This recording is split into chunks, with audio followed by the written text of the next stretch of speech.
If you held a Geiger counter over certain graves in New Jersey today, it would still click.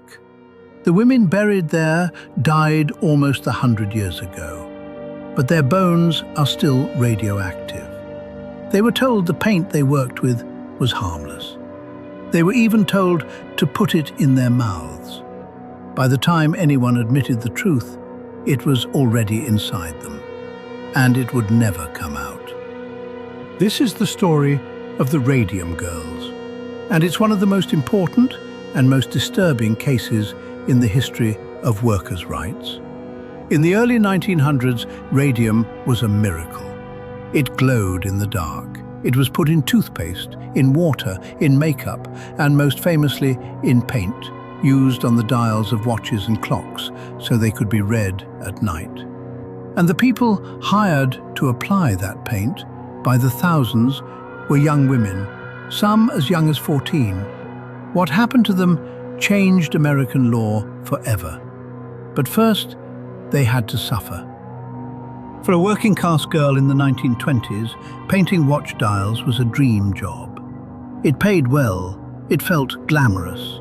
The radium paint glowed a beautiful green, and the women would leave work shimmering, their hair, their hands, their dresses dusted with glowing powder.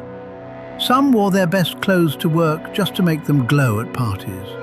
To paint the tiny numbers precisely, they were taught a technique called lip pointing. They would put the brush between their lips to make a fine point, dip it in the radium, and paint.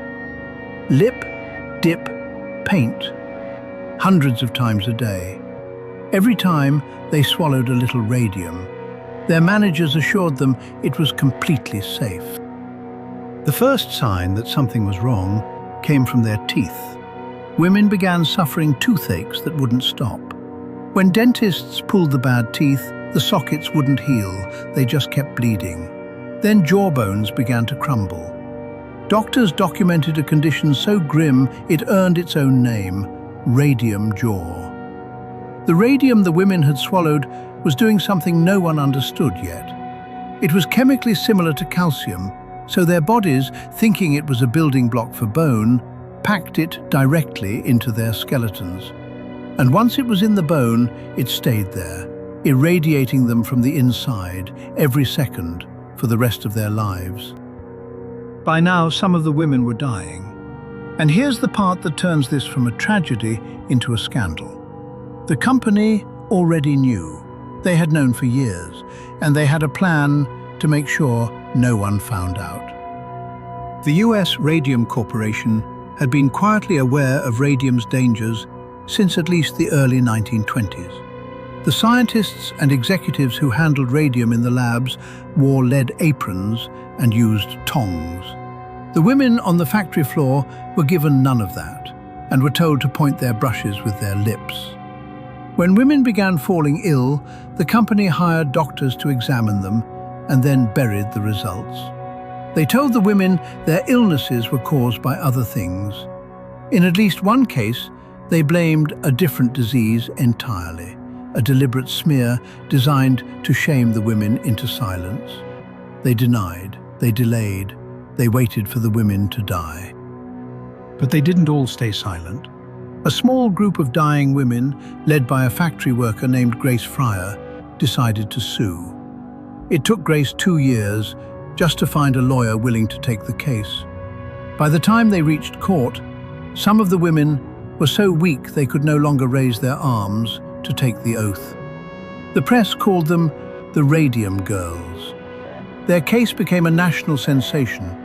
Photographs of dying young women who could barely walk into the courtroom, facing a corporation that had poisoned them and lied. In 1928, the case was settled. It was one of the first times in American history that a company was held responsible for the health of its workers. The Radium Girls didn't just win a settlement.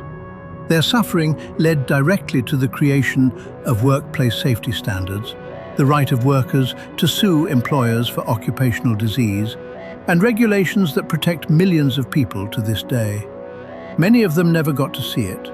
They died young in terrible pain, their bones slowly destroying them from within. And the radium is still there. When researchers exhumed some of the women decades later to study them, their remains were still measurably radioactive, and will remain so for over 1,500 years. They were told it was safe. They were told to put it in their mouths. And history has never forgotten what it cost them.